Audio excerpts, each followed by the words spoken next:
இறைவா, நீயே அனைத்தும். அன்புடன் அகத்திய மாமுனிவர் வாக்கு. நவராத்திரி சூட்சும ரகசியங்கள். நவராத்திரி வழிபாடு மற்றவர்களுக்காகவே. சித்தன் அருள் 1461. அக்டோபர் 10 2023 அன்று குருநாதர் அகத்திய பெருமான் உரைத்த பொதுவாக்கு. ஆதி சிவசங்கரியின் பொற்கமலத்தை பணிந்து செப்புகின்றேன் அகத்தியன். நவ இரவுகள் நவராத்திரி என்றே. இதன் தன்மையைக் கூட முன்னோர்கள் ஆசி பெற்று வந்தாலே சிறு சிறு குறைகள் எவை என்றும் புரிந்தும் கூட ஒவ்வொருவரும் முன்னோர்களே எவ்வாறெல்லாம் இறைவனை வணங்கி வணங்கி போற்றி துதித்தார்களோ பின் நிச்சயம் மீண்டும் இறைவனிடத்தில் அவர்கள் சென்று இதன் தன்மை அறிவியல் வழியாகவே யான் விவரிக்கின்றேன். இதனால் அனைத்து முன்னோர்கள் ஆன்மாக்களும் நிச்சயம் மகிழ்ச்சி அடைந்து பின் எம் பிள்ளைகளும் எங்களுக்கு சரியாகவே கவனித்து இதனால் பின் முன்னோர்கள் எல்லாம் தெய்வங்களை எப்படி எல்லாம் பெண் தெய்வங்களை எல்லாம் எப்படி போற்றி இதனால் பின் அவர்களிடத்தில் தெய்வங்களிடத்தில் எல்லாம் மனம் இருந்து பின் எங்கள் பிள்ளைகளுக்கும் அருள் தாருங்கள் இவ்வாறு கஷ்டத்தில் உள்ளனர். ஆனாலும் சில ஆன்மாக்கள் பிறந்துவிடும். பிறக்காத ஆன்மாக்கள் இப்புரட்டாதி திங்கள் மட்டுமே புரட்டாசி மாதம் பின் முக்திக்கு செல்லக்கூடிய இறைவனிடத்திலே இருக்கக்கூடிய ஆன்மாக்களும் இவ்வாறு எந்தனுக்கு தெரியாமல் என் பிள்ளைகள் நினைக்கின்றார்களே எங்களைப் பற்றிக் கூட என்று. இதனால் இறைவனிடத்தில் பெண் தெய்வங்கள் இடத்தில் முறையிட ஆனாலும் இதனைப் பற்றியும் கூட சொல்கின்றேன் இறைவன் ஒன்றே என்று. ஆனாலும் இப்படி இருக்க நிச்சயம் பின் அதாவது என் மீது பின் இவ்வாறு செய்கின்ற அவர்களிடத்திற்கும் சென்று நிச்சயம் வழிகாட்டுங்கள். யான் உங்களுக்கு பன்மடங்கு மனித பிறப்பு எடுத்து பின் அனைத்தும் செய்தேன் என்றெல்லாம். அதனால்தான் நவராத்திரி பெண் தெய்வங்கள் இல்லத்திற்கு வருமப்பா. நிச்சயம் சில வழிகளிலும் கூட நல் வழியாகவே சில கர்மாக்களை நீக்குவதற்கு கூட அப்பொழுது நல்முறைகளாகவே யான் சொல்லியவாறே நன்முறைகளாகவே ஒவ்வொரு தினத்தன்றும் நவமூலமாகவே பின் பெண் உடுக்கும் ஆடையை ரவிக்கை துணி பின் ஒரு தீபம் ஏற்றி நிச்சயம் அப்பனே பின் ஆடையை வைத்து நலமாகவே சில மஞ்சள் குங்குமம் இதில் கூட அறிவியல் உண்மைகள் இருக்கின்றதப்பா. இவையெல்லாம் வரும் காலங்களில் சொல்கின்றேன் அப்பனே. நவராத்திரி தினங்களில் ஒவ்வொரு நாளும் தீபம் ஏற்றி மஞ்சள் குங்குமம் வளையல் பூக்கள் என 9 நாளும் ஒவ்வொரு ரவிக்கை துணி வைத்து தேவியை வணங்கி வருதல் வேண்டும். அப்படி நவராத்திரி முடிந்தவுடன் 9 ரவிக்கை துணி உள்ளிட்ட மஞ்சள் குங்குமத்தை ஆலயத்திற்கு அல்லது ஏழை பெண்களுக்கு அளித்திடல் வேண்டும்.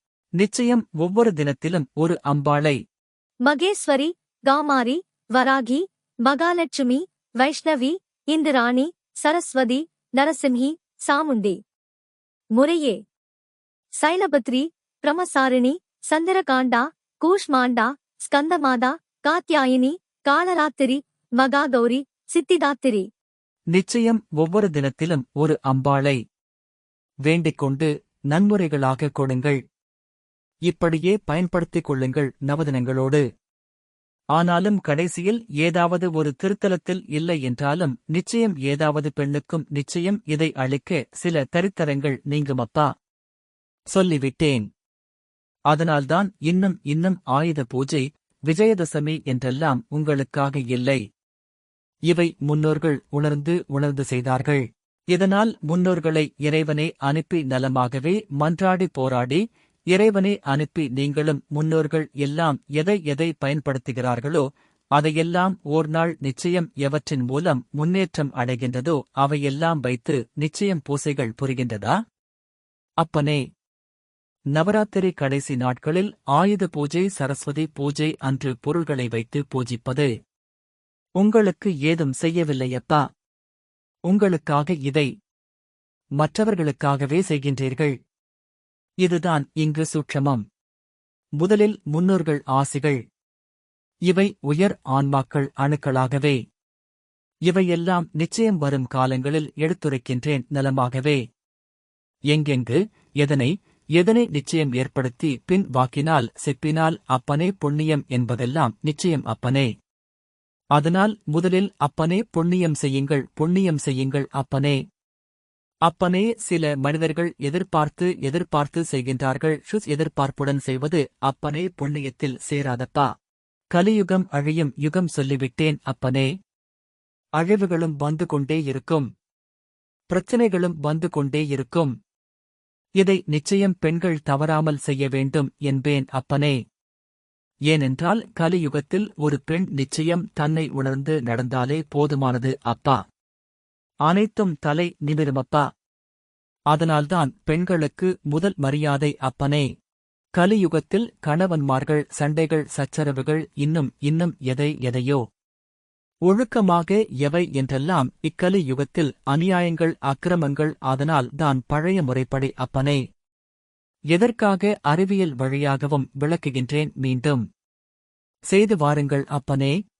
இன்னும் ஐப்பசி, கார்த்திகை, மார்கழி இதன் சூட்சுமம் அதாவது அனைத்து ரகசியங்களையும் சொல்லிவிடுகிறேன், தெரிந்து கொள்ளுங்கள் அப்பனே. பின் தெரியாமல் வாழ்ந்து விடாதீர்கள். தெரியாமல் பின் வழிபடுவதும் இறைவனை வழிபடுவதும் வீணே என்பேன் அப்பனே. அதனால் தெரிந்து வாழக் கற்றுக்கொள்ளுங்கள். நன்றாகவே இதை நிச்சயம் பயன்படுத்த வாக்குகள் காத்துக் கொண்டிருக்க அனைவருக்குமே எம்முடைய ஆசிகள். வாக்கு சுருக்கம். முன்னோர்கள் எவ்வாறெல்லாம் இறைவனை வணங்கி போற்றி துதித்தார்களோ, முன்னோர்கள் எல்லாம் தெய்வங்களை எப்படி எல்லாம் பெண் தெய்வங்களை எல்லாம் எப்படி போற்றி துதித்தார்களோ, அதுபோல நாம் நவராத்திரியில் பெண் தெய்வங்களை வழிபட எங்கள் பிள்ளைகளுக்கும் அருள் தாருங்கள். இவ்வாறு கஷ்டத்தில் உள்ளனர் என்று பெண் தெய்வங்களிடம் நமக்காக வேண்டுவார்கள் நம் முன்னோர்கள். என் மீது பின் இவ்வாறு செய்கின்ற அவர்களிடத்திற்கும் சென்று நிச்சயம் வழிகாட்டுங்கள். யான் உங்களுக்கு பன்மடங்கு மனித பிறப்பு எடுத்து பின் அனைத்தும் செய்தேன் என்றெல்லாம் பெண் தெய்வங்களிடம் நமக்காக வேண்டுவார்கள். அதனால்தான் நவராத்திரி பெண் தெய்வங்கள் நம் இல்லத்திற்கு வருவார்கள். அடியவர்கள் இங்கு ஒன்றை நன்கு உணர வேண்டும். நவராத்திரியில் பெண் தெய்வங்கள் நம் இல்லத்திற்கு வருவது நம் முன்னோர்களால் மட்டும்தான். நவராத்திரி தினங்களில் ஒவ்வொரு நாளும் தீபம் ஏற்றி மஞ்சள் குங்குமம் வளையல் பூக்கள் என 9 நாளும் ஒவ்வொரு ரவிக்கை துணி வைத்து தேவியை வணங்கி வருதல் வேண்டும். அப்படி நவராத்திரி முடிந்தவுடன் 9 ரவிக்கை துணி உள்ளிட்ட மஞ்சள் குங்குமத்தை ஆலயத்திற்கு அல்லது ஏழை பெண்களுக்கு அளித்திடல் வேண்டும். நிச்சயம் ஒவ்வொரு தினத்திலும் ஒரு அம்பாளை வேண்டிக் கொண்டு நன்முறைகளாக கொடுங்கள். ஏதாவது ஒரு திருத்தலத்தில் இல்லை என்றாலும் நிச்சயம் ஏதாவது பெண்ணுக்கும் நிச்சயம் இதை அழிக்க சில தரித்தரங்கள் நீங்கும். உங்களுக்கு ஏதும் செய்யவில்லை, மற்றவர்களுக்காகவே செய்கின்றீர்கள். இதுதான் இங்கு சூட்சமம். குருநாதர் வாக்கின்படி இதை நிச்சயம் பெண்கள் தவறாமல் செய்ய வேண்டும். ஒரு பெண் நிச்சயம் தன்னை உணர்ந்து நடந்தாலே போதுமானது. அனைத்தும் தலை நிமிருமப்பா. அதனால்தான் பெண்களுக்கு முதல் மரியாதை அப்பனே என்று வாக்கு உரைத்து உள்ளார்கள். ஓம் அன்னை ஸ்ரீ லோபாமுத்ரா உடனுரை தந்தை அகத்திய மாமுனிவர் திருவடிகளில் சமர்ப்பணம். சர்வம் சிவார்ப்பணம்.